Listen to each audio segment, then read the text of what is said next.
to eastern and southern Kentucky. This is WYMT Mountain News Weekend Edition. Good evening, I'm Madison Carmouche. The Kentucky General Assembly will convene Tuesday for the 2024 legislative session. Several topics will be discussed, including the state's near total abortion ban and school choice. Grayson Passmore shows us what we can expect in the upcoming legislature.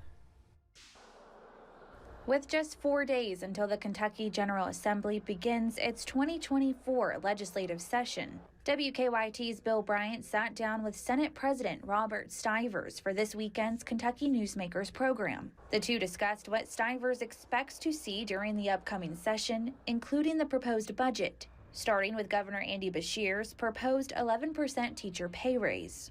We both know the Whitley County area pretty well. I was talking to Superintendent Seiler. He says, I'm losing teachers to Tennessee.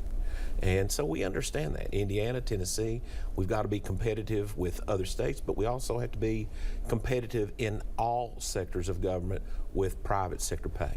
We recently reported on a hearing about the CAR Act, which is a proposed red flag law in Kentucky. Stivers agrees that mental health is a bipartisan concern when it comes to gun laws, but says there hasn't been much discussion on the topic between chambers in the interim. That we need to do more, not just in our schools, for our adult population, remnants and lingering effects of the COVID and everybody being confined.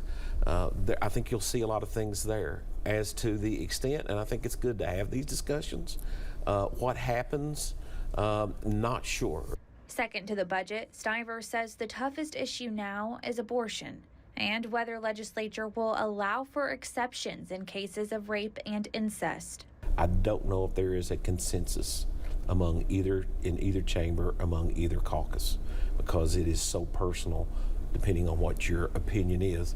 And I'm not going to be judgmental about that, because it is, if you think about the overall scenario of what you're talking about, violence against a woman, emotional trauma, the creation of a new life, it's hard. Stivers says he can't come close to predicting how these discussions will go. In Lexington, Grayson Passmore, WKYT. The session begins next Tuesday, or this upcoming Tuesday. Governor Beshear will give his State of the Commonwealth address Wednesday, and the last day of the session is in April. A man from Cumberland Valley is behind bars following a drug arrest in Corbin. Daryl Kidwell, 40, of Williamsburg, was arrested on Thursday. He is charged with trafficking in marijuana, trafficking in a controlled substance, meth, possession of drug paraphernalia, and prescription of a controlled substance not in a proper container.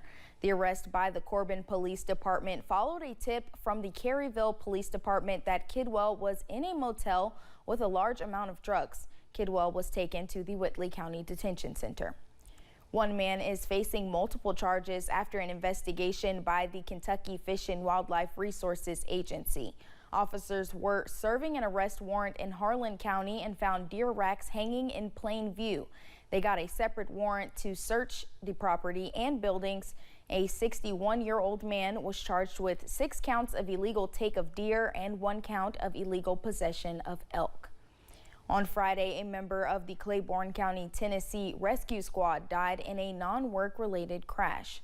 The Claiborne County Sheriff's Office says Brianna Marshall was driving on a wet road when she skidded off the road and hit a tree. The rescue squad says that Marshall joined the squad last year after graduating from Claiborne High School. She was engaged to another member of the squad, Ryan West. Brianna Marshall was 19 years old.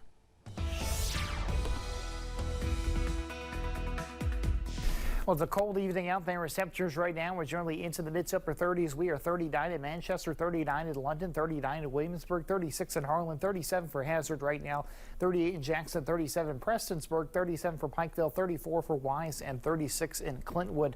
right now. And really, as we look at tonight, temperatures are only going to fall a few more degrees, generally down into the mid-30s as the winds out of the southwest 5 to 10 miles per hour. And we'll continue to see rain and snow showers around, especially early on into really the night tonight. And really, as we look at tomorrow's breakdown, we're going to have a high around 50 degrees. We will be dry with winds out of the southwest at 5 to 10 miles per hour. You can see our feel like temperature is going to start out generally in the low to mid-30s, and then we'll be feeling more like the mid to upper 40s into the afternoon, as we'll pretty much have partly cloudy skies for the most part as we go really through the day. And really, as we look at the weather timeline here, we're looking tonight, rain, snow showers. New Year's Eve going to be partly cloudy. New Year's Day will be cloudy and cold. Tuesday, mostly sunny. And then Wednesday, we're looking at mostly cloudy skies. As 2023 comes to a close, many are making resolutions and plans for the new year. One popular trend is to set your intentions and goals for the new year has been a vision board. A nonprofit organization called Learning to Love Me Ministries is hoping that if you visualize your goals on paper, it can also promote positive change in the community. If I put what I believe that I'm capable of doing on paper and in plain sight, then it will remind me to look at what I aspire to be and aspire to do in life. Learning to Love Me Ministries isn't just about encouraging women in general. They are hoping to give tools to all Kentucky women, particularly young women, to feel empowered enough to protect themselves in dangerous situations. A martial arts business in London is entering the new year after experiencing a lot of success at a world level.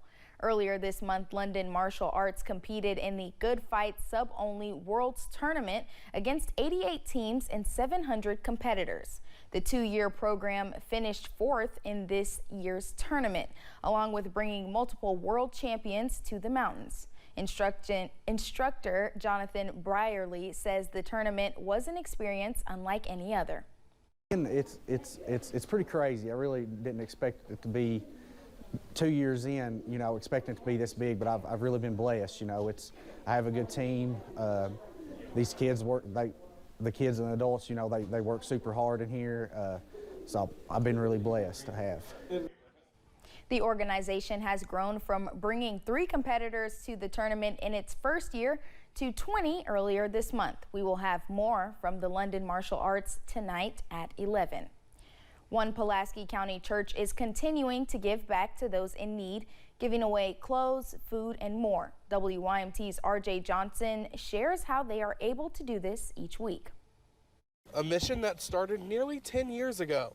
So we've been doing that for since 2015.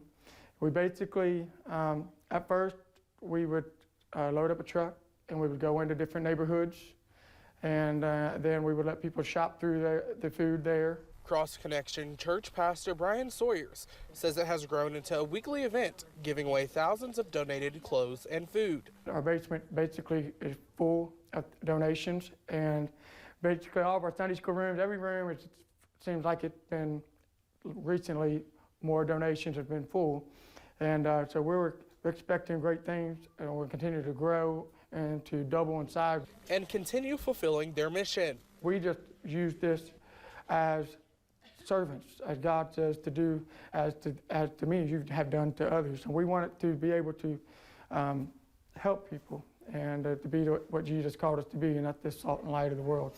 Sawyer says they will continue to help those in the community, even on days they aren't giving anything away. But right here in our own county, right here in Pulaski County in Somerset, there is a huge homeless population. And we'll give them food, we'll give them whatever we have. If we've got food in the refrigerator, we'll take it out, freezer. We just want to be who God called us to be and be the light and salt to the world and just to love on people. In Somerset, RJ Johnson, WYMT Mountain News. Sawyer says this could not be done without all of the help from volunteers. For more information on donating and volunteering, you can find this story on our website. After an unexpected need for maintenance, the Powell County Animal Shelter needs help clearing out animals.